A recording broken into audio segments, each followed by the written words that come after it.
क्या गृहमंत्री शाह का एक ऑर्डर आ गया है? क्या गृहमंत्री शाह ने आदेश दे दिया है? क्या गृहमंत्री शाह ने कर दिया है इस बात का ऐलान कि अब जम्मू कश्मीर में आतंक पर आखिरी प्रहार शुरू कर दिया जाए? और उसकी तस्वीरें भी दिखी। बड़ी खबर, जम्मू कश्मीर में आतंक पर प्रचंड प्रहार हुआ है।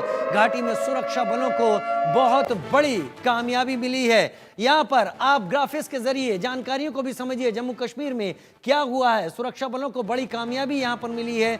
कश्मीर में हिजबुल का सफाया पूरी तरह से कर दिया गया है। हिजबुल का अब कोई आतंकी नहीं बचा है। कल मुठभेड़ में हिजबुल के 5 आतंकवादी निपटा दिए गए, ढेर कर दिए गए, मार डाले गए। कश्मीर को हिजबुल आतंकियों का गढ़ माना जाता था, लेकिन अब कोई नहीं बचा। आतंक पर प्रचंड प्रहार एक एक करके जम्मू कश्मीर पुलिस और सेना इन आतंकवादियों को घेरती जा रही थी। और कल जो हुआ है, जिसमें 5 आतंकवादी हिजबुल के साफ कर दिए गए, सफाया कर दिया गया, ये इस बात का इशारा है कि अब कश्मीर की जनता भी इन आतंकवादियों के लिए शेल्टर नहीं बन रही है। अनंतनाग में 2 आतंकवादी ढेर हुए 2 नवंबर 2024। 2 नवंबर 2024 श्रीनगर के खानियार में 1 आतंकवादी ढेर हुआ। Cup operation all out. इसके साथ बांदीपोरा में 1 आतंकवादी मारा गया, 5 नवंबर 2024 को मारा गया। इसके बाद और आगे की जानकारी अगर हम आपको दें तो वो ले जाती है 6 नवंबर 2024, ठीक अगला दिन कुपवाड़ा के लोलाब में 1 आतंकवादी को ठिकाने लगा दिया गया। 8 नवंबर 2024, 2 दिन बाद बारामूला के सोपोर में 2 आतंकवादी ढेर कर दिए गए। यानी लगातार 24 घंटे बारामूला के सोपोर में 1 आतंकवादी ढेर 9 नवंबर को, ठीक 8 नवंबर के बाद अगले दिन। तो 2 से लेकर 9 नवंबर लगातार आतंकवादी ढेर किए जाते रहे। और आज तारीख है आपकी 20 दिसंबर। कल 19 दिसंबर को 5 हिजबुल के आतंकवादियों को एक साथ ढेर कर दिया गया था। सेना लगातार काम कर रही थी। जो जानकारियां यहां पर आ रही हैं और जो तस्वीरें आप यहां पर देख पा रहे हैं, 3 साल में लेकिन इसकी कीमत चुकानी पड़ी है। भारत की सेना को इसकी कीमत चुकानी पड़ी। पाकिस्तान के भेजे हुए इन भाड़े के टट्टुओं ने भारत के इसके मुकाबले में भारत के 50 वीर शहीद हुए हैं। 16 अक्टूबर 2021, 30 अक्टूबर 2021 राजौरी के नौशेरा में 2 जवान यहां पर शहीद हुए, जो हम आपको दिखा रहे हैं। एक एक करके जानकारियां। 3 साल में 50 वीर। राजौरी के दरहाल इलाके में 2 जवान शहीद हुए। 11 अगस्त 2022 की बात अब कर रहे हैं। एक एक करके तारीख आगे बढ़ती रहेगी। 24 अप्रैल 2023 मेंढर के भट्टा दुरियान में 5 जवान शहीद हुए। ये मेंढर का इलाका पुंछ को जोड़ता है जम्मू से। उधर 5 मई 2023 राजौरी के कांडी में 5 पैरा कमांडो शहीद हुए। और शायद बड़े अटैक थे जहां पर भारतीय सेना के इन जवानों ने अपनी शहादत दी, लेकिन वहां पर डटे रहे। पुंछ के भट्टा दुरियान जंगल में 4 जवान शहीद हुए 16 अक्टूबर 2021। एक एक करके ये चीजें लगातार हम आपको बताते जा रहे हैं।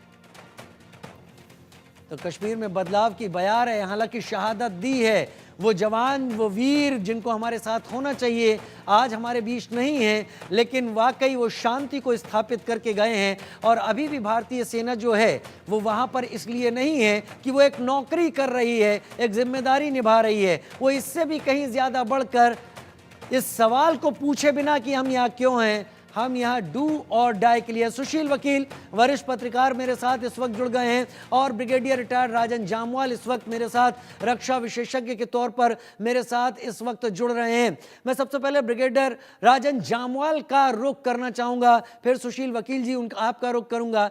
ब्रिगेडियर राजन जामवाल साहब, क्या ये कहना अब ठीक है, क्या ये कहना अब सही है कि हिजबुल को कम से कम न्यूट्रलाइज कर दिया गया है अब कश्मीर में? और क्या इसका इंटरप्रिटेशन ये माना जा सकता है कि पिछले कुछ दिनों में जो आर्म्ड फोर्सेस और एडमिनिस्ट्रेशन ने मिलकर वहां लोगों के बीच में पैठ बनाई, अब वहां के लोग भी इन आतंकवादियों को शेल्टर देने से बचते हैं?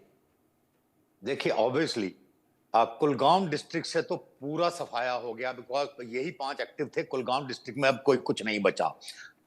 दूसरा बड़ा प्रहार है कि ये पांचों के पांचों one of the last local militant थे, वो बचे हुए थे। अब लोकल जो वो अपना मतलब कश्मीरी यूथ है वो तकरीबन खत्म हो गया है मिलिटेंसी में से। अब जो बचे हैं वो फॉरेन मिलिटेंट्स हैं, पाकिस्तान के रहने वाले, अफगानिस्तान के रहने वाले। ये जहां भी रहे जंगलों में इनकी खबर लेना ज्यादा आसान होता है, बिकॉज कोई इनका लोकल कनेक्शन नहीं होता। दे आर मतलब बुरी तरह डिपेंडेंट होते हैं।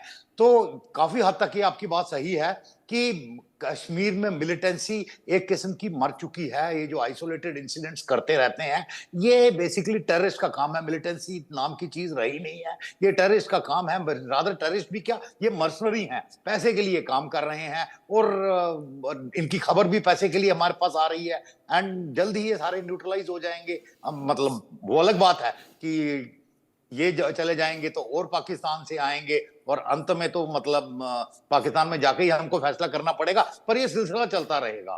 एंड आम जनता का जहां तक सवाल है, आम जनता से इनका सपोर्ट बेस बुरी तरह टूट चुका है। आम जनता से इनका सपोर्ट बेस बुरी तरीके से टूट चुका है, और ये शायद यहां पर बड़ी बात कही है जामवाल साहब ने। सुशील वकील साहब, क्या वाकई ये आज कहने की जो हम हालत में आए हैं कि एक पर्टिकुलर रीजन से सफाया कर दिया गया है इन टेररिस्ट का, जिनको पाकिस्तान इसे मर्सिनरी नाम दिया, पैसा देता था, भेजता था, वो कत्ल करते थे, दहशत फैलाते थे, और फिर किसी का शेल्टर लेके बचते थे या निकल जाते थे या फिर मारे जाते थे? क्या वाकई पिछले कुछ दिनों में चीजों को बदला गया है, जमीन पर भी बदला गया है, और जमीन पर काम करने के अलावा लोगों को जाकर समझाने में भी काम किया गया है कि यह सब कुछ एक बेहतर फ्यूचर नहीं देता? देखिए राजीव जी, ये जो बताइए, ये कल ये जो इन्होंने हासिल कर दी, जिसके पात्र ये जो सिक्योरिटी फोर्सेस है, लोकल पुलिस है, आर्मी है, सबको बधाई हमारी तरफ से कि इन्होंने ये जो 5 लोग कल इन्होंने न्यूट्रल कर दिया है।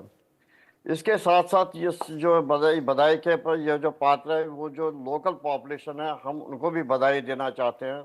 आप देख लीजिए, कुछ साल पहले क्या होता था, जब भी कहीं एनकाउंटर होता था, लोग निकल पड़ते थे घरों से, तो वो आर्मी को बुला करना चाहते थे, फिर स्टोन पेल्टिंग वगैरह होती थी।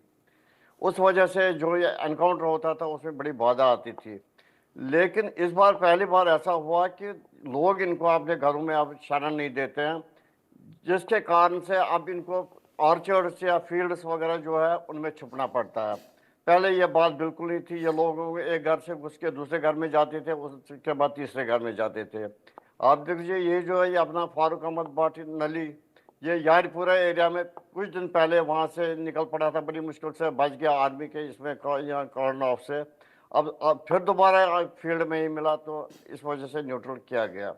आप देख लीजिए, ये जीरो पॉलिसी जो गवर्नमेंट ऑफ इंडिया की इस टाइम चल रही है, हमें ये चीज़ है कि अगर ये 30 साल पहले होती, आज कश्मीर की जो बुरी दशा थी इस 30 साल में हुई, ये कभी नहीं होती। हमें याद है एक टाइम था जब ये लोग धर्म या सतावन में घुस जाते थे, फिर हमारी भारत सरकार, लोकल सरकार उनको बिरयानी अंदर बेचती थी 7-7 8-8 दिन, और मिन्नतें कर रही थी, प्लीज़ अब धर्मस्थल से आप बाहर आ जाओ। लेकिन आज जो गवर्नमेंट ऑफ इंडिया का स्टैंड है, बड़ा क्लियर स्टैंड है, जीरो टेरर पॉलिसी है, उसके वजह से क्या हो रहा है, यह न्यूट्रल हो रहा है। इसके अलावा मुझे याद है 10-15 साल पहले एक आर्मी वाला अपने इससे जो उनके साथ साथी थे उनसे थोड़ा सा बिछड़ गया, उसके बाद वो AK-47 हाथ में लेके और हेलमेट लगा के वापस आ रहा था, और कोई लोग जो सड़क पे थे, कोई उसको लाते मार रहा था, कोई थप्पड़ मार रहा था, कोई हेलमेट गिरा रहा था। ये हालत थी कश्मीर की। लेकिन आज कश्मीर देख लीजिए, लोगों का सपोर्ट इनको छूट गया, लोग खुशहाल है, कोई इनके साथ नहीं है। इस वजह से इनको जो अब यह पीछे हटना पड़ रहा है, मार खानी पड़ती है। और ये जैसे आपने जमाल साहब ने कहा कि सारा लास्ट में ये था, अभी ये चीज़ नहीं है, लोकल बहुत सारे अभी है जिनको न्यूट्रल होना है। हम पिछले कुछ सालों से ये कह रहे हैं, देखो जी अब ये फलानी जो हिजबुल मुजाहिदीन है सारा क्लियर हो गया, लेकिन कुछ न कुछ अभी जो रेमनेंट्स है वो अभी भी छुपे हुए हैं, अभी इसमें बहुत टाइम लगना है सबको निकालने के लिए। लेकिन एक खुशी की बात है, ये जो बुरहान वानी का ग्रुप था उसमें ये जो फारूक अहमद नली, ये लास्ट एक बचा था।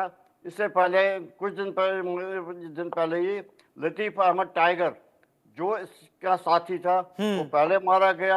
अब इस ग्रुप में जो ये कश्मीर में ग्रुप बीच में ये मतलब बदलाव आए हैं, मतलब चेंज आया है, मतलब एक्ट किया गया है, जमीन पर लोगों को अपने भरोसे में लिया गया है, और उसके बाद जो टेरर है उस पर कोई दूसरा रास्ता नहीं, सिर्फ टेरर को खत्म करना इस पॉलिसी के साथ आगे बढ़ा गया है।